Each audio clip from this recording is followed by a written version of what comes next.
ଅଡି ଗାଡିରେ ଯାଏ ରାତିରେ, BMW ଗାଡିରେ ଯାଏ ରାତିରେ, 3 ଲକ୍ଷ ଟଙ୍କାର ଯୋଉ ଭାଙ୍ଗିଛି ତାର ମୋବାଇଲ, 3 ଲକ୍ଷ ଟଙ୍କା ଆଇଫୋନ ଧରୁଛି। ମୋ ଜୀବନ ମୁଁ ଆଇଫୋନ ଧରିନି 3 ଲକ୍ଷ ଟଙ୍କା। ସେ ଆର୍ଟିଷ୍ଟ ତାର କିଛି ନାହିଁ, ଏତେ ମେଣ୍ଟେନ, ତାର ଇନକମ ସୋର୍ସ କଣ, ସେ କେମିତି ପଇସା ଲୋକଙ୍କୁ ଠକିଛି, କେତେ କେତେ ଇଏ କରୁଛି। ଆଡେ କହୁଛି ମୁଁ ଗରିବ ଲୋକ, ମୋର ନାହିଁ, ମୋ ଭାଇ କେମିତି ଚଳିବ ସେ କଥା। ସାଡେ କଣ କହୁଥିଲା ସେଦିନ, ଯେ ମୋ ଡ୍ରାଇଭର କହିବ, ତାର ଗୋଟେ ଡ୍ରାଇଭର ସେ ଭଡା ଗାଡିରେ ଗଲା। ଏବେ କଣ XUV ଗୋଟା କଣ ଭଡା ଗାଡି ଧରି ବୁଲୁଛୁ, ଗାଡି କିଏ କହୁଥିଲା ତ ଜାଣିନି। XUV ଗାଡି ତାର ଅଛି ନା କଣ, ଭଡା ଗାଡି କଣ ଗାଡି ମୁଁ କହିପାରିବିନି, କିନ୍ତୁ XUV ଗାଡି ଗୋଟେ ଧରୁଛି। 3 ଲକ୍ଷ ଟଙ୍କା ମୋବାଇଲ ମୁଁ 3-3ଟା ଯାତ୍ରା ପାର୍ଟି ମୁଁ କौन ଧରିନି, ଲକ୍ଷେ ଉପରକୁ ଧରିନି। 3 ଲକ୍ଷ ଟଙ୍କା 2 ଲକ୍ଷ ଟଙ୍କା ମୋବାଇଲ ଧରୁଛି, ଆଇଫୋନ ତା ଭାଙ୍ଗିଛି, ତାର ଖଲିକୋଟ ଥାନାରେ କେସ୍ ହେଇଛି। ମୁଁ ଯାତ୍ରା ପାର୍ଟିରେ କାହାକୁ ଡାକେ ନା, ସିଏ ତାଙ୍କ ତରଫରୁ ରହିବା ପାଇଁ ପାର୍ଟିରେ ଟେଲିଫୋନ କରିଥିବେ, ଆସିଥିବେ। ଇଏ ମେନ୍ ହିରୋଇନ ନୁହଁ, ଇଏ ଆଇଥିଲା 5 ନମ୍ବର ନା 6 ନମ୍ବର ହିରୋଇନ ହେବା ପାଇଁ। ସେ ତ କାମ ନ କରି ପାରିଲା, ମୁଁ ପଇସା ଦେଇଥିବୁ। ଯେହେତୁ ଆସିଥିଲା ପ୍ରଥମ, ମୁଁ ଭାବିଲି ଜାଣିଥିବ କାମ ନା, ଆଉ ଆମେ ଜାଣିଛୁ କି ସେ କାମ ଜାଣିନି, ତା ହାତ ଭାଙ୍ଗିଯିବ ଏମିତି ଜାଣିଛୁ। କାମ ଯାହା ଜାଣିଥିବ ଆର୍ଜିଷ୍ଟ ହେଇଥାନ୍ତା, ହାତ ଭାଙ୍ଗିଛି। ତାପରେ ସେ କାମ ସେତେ କରିପାରିଲାନି। ମୁଁ 2ଟା ପାର୍ଟିରେ ଟେଷ୍ଟ କଲି, ଗୋଟେ ପାର୍ଟିରେ ନୁହଁ। ଡାଇରେକ୍ଟର ଯୋଉ କହୁଛି ପଚାରନ୍ତୁ, ସେମାନେ କହିବେ ସବୁ କେମିତି କରିପାରିଲାନି, କେମିତି ବିଧା ହେଲା। ତାପରେ ପଇସା ମୁଁ ଦେଇଛି, ପଇସା ଯଦି ନ ମାଗିଥାନ୍ତି ସେ ବାହାରି ନଥାନ୍ତା। ପଇସା ନୋଟିସ ଫୋଟିସ ସବୁ ହେଲା, କେସ୍ ଆସିଥିଲା, ପଇସା ବାହାରିବନି। ତାପରେ ଆହୁରି କଥା, ସେ ମତେ ଏଗ୍ରିମେଣ୍ଟ ଦେଇଛି, ମୁଁ କାଗଜ ସହିତ ଲଢୁଛି, ପ୍ରମାଣ ସହିତ ମୁଁ ଲଢୁଛି। ସେ ମୁହଁରେ କହୁଛନ୍ତି କାଗଜ ଦେଖାନ୍ତୁ, ସବୁ ଜିନିଷ ପ୍ରମାଣ ସହିତ ସବୁବେଳେ କୋର୍ଟକୁ ଗ୍ରହଣ କରୁ। କାହାକୁ, କାଗଜକୁ ପ୍ରମାଣକୁ, ଆଇନ କାନୁନ କଣ ପ୍ରମାଣକୁ ଧରିବ। ସେ ତ ଆସିଲା ସ୍ୱାମୀ ନାଁ ନ ଦେଇକି ଏଗ୍ରିମେଣ୍ଟରେ ଦେଇଛି, କଣ ତା ଦସ୍ତଖତ କରିଛି କାହାର, ତା ବାପା ବିଜୟ ଦାସ ନାଁ ଦେଇଛି। ମୁଁ ସେଟା ପଚାରିଲି, ତୋର ମ୍ୟାରେଜ କରିଛୁ ନା, ମୁଁ ମ୍ୟାରେଜ କରିନି। ଏବେ ଆଇଲାଣି ଯେ ତାର ସ୍ୱାମୀ, କାଲି ଯେ ଯୋଗାଯୋଗ ହେଇଛି ସବୁ, ତା ସ୍ୱାମୀ ନାଁ ହଉଛି ପ୍ରକୃତ ରଶ୍ମିରଞ୍ଜନ ତ୍ରିପାଠୀ। ତାର 2ଟା ପିଲା ଅଛନ୍ତି। ସେ ଏତେ ସବୁ କଥା ଆମକୁ ଲୁଚେଇଥିଲା, ବହୁତ କଥା। ଆପଣ ଦେଖୁନାହାନ୍ତି ଶଙ୍କା ସିନ୍ଦୁର ନାଉଛି, ସବୁ ଜାଗାରେ କହୁଛି। ତାପରେ ଶିବଶକ୍ତି ଯାତ୍ରାପାର୍ଟି ମାଲିକକୁ ଯୋଉ ହଇରାଣ କରିଛି, ତା ପିଲା ଛୁଆ, ତା ମିସେସ୍ ସମସ୍ତେ ବାଡାବାଡି କରି ବିଦା କରିଛନ୍ତି। ବାଘାତିନି ମାଲିକ ତା ସାହସ ପାଇଲା କୋଉଠି ଜାଣିଛନ୍ତି, ବାଘାତି ମାଲିକ ଯୋଉ ମିଛରେ କହିଲା ମୁଁ FIR ଦେବା ଯାଇକି, ତମେ ଶୋଇବାକୁ ମୋ ସାଙ୍ଗରେ କହିଛ, ଇଏ କରିଛ, ସେ କରିଛ। ତାପରେ ଏ ତାକୁ କମ୍ପ୍ରମାଇଜ ହେଇଛି, 5-7 ଲକ୍ଷ ଟଙ୍କା ନେଇଯାଇଛି। ସାହସ ପଡିଯାଇଛି, ଏଇଆ କହିଦେଲେ ନାଣ୍ଡୁ ବାବୁ ଡରିଯିବ ବୋଧେ।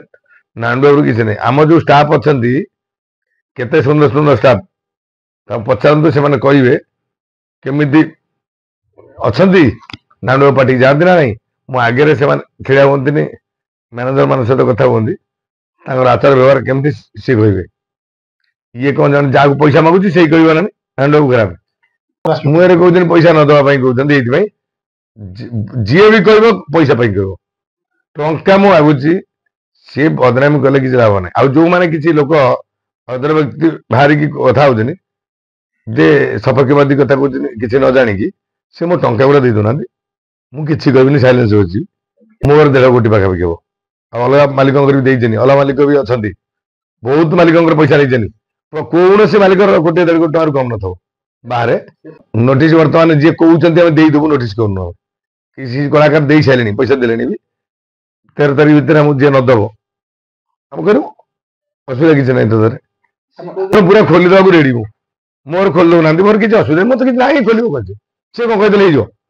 ମୋ ଏରିଆରେ ନିର୍ବାଚନ ମଣ୍ଡଳୀ ଲୋକ ଜାଣିନାହାନ୍ତି, ମୁଁ ନିଟ୍ ଆଣ୍ଡ କ୍ଲିନ୍ ଲୋକ, ନହେଲେ ମୁଁ ଲୁଚିଥାନ୍ତି।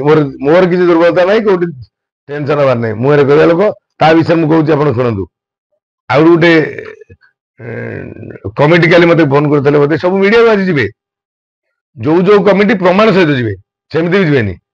କୋଉଠି କଣ ଠକିଛି ବର୍ତ୍ତମାନେ।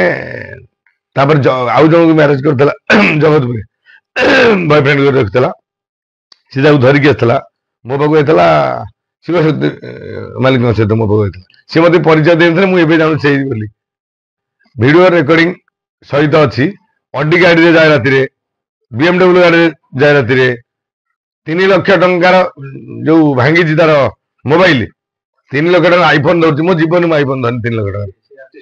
ସେ ଆର୍ଟିଷ୍ଟ ତାର କିଛି ନାହିଁ, ଏତେ ମେଣ୍ଟେନ, ତାର ଇନକମ ସୋର୍ସ କଣ, ସେ କେମିତି ପଇସା ଲୋକଙ୍କୁ ଠକିଛି, କେତେ କେତେ ଇଏ କରୁଛି ଆଡେ କହୁଛି ମୁଁ ଗରିବ ଲୋକ ମୋର ନାହିଁ ମୋ ଭାଇ କେମିତି ଚଳିବ ସେ କଥା ସାଡେ କଣ କହୁଥିଲା ସେଦିନ ଯେ ମୋ ଡ୍ରାଇଭର କହିବ ତାର ଗୋଟେ ଡ୍ରାଇଭର କହିବା ଭଡା ଗାଡିରେ ଗଲା ଏବେ କଣ ଏକ୍ସୟୁଭି ଗୋଟା କଣ ଭଡା ଗାଡି ଧରି ବୁଲୁଛୁ ଗାଡି କିଏ କହୁଥିଲା ମୁଁ ଜାଣିନି ଏକ୍ସୟୁଭି ଗାଡି ତାର ଅଛି ନା କଣ ଭଡା ଗାଡି କଣ ଗାଡି ମୁଁ କହିପାରିବିନି କିନ୍ତୁ ଏକ୍ସୟୁଭି ଗାଡି ଗୋଟେ ଧରୁଛି 3 ଲକ୍ଷ ଟଙ୍କା ମୋବାଇଲ ମୁଁ 3ଟା ଯାତ୍ରା ପାର୍ଟି ମୁଁ କौन ଧରନି ଲକ୍ଷେ ଉପରକୁ ଧରନି 3 ଲକ୍ଷ ଟଙ୍କା 2 ଲକ୍ଷ ଟଙ୍କା ମୋବାଇଲ ଧରୁଛି ଆଇଫୋନ ତା ଭାଙ୍ଗିଛି ତାର ଖଲିକୋଟ ଥାନାରେ କେସ୍ ହେଇଛି ଗୋଟେ ଝିଅଟି କାଲି ଆସିଥିଲା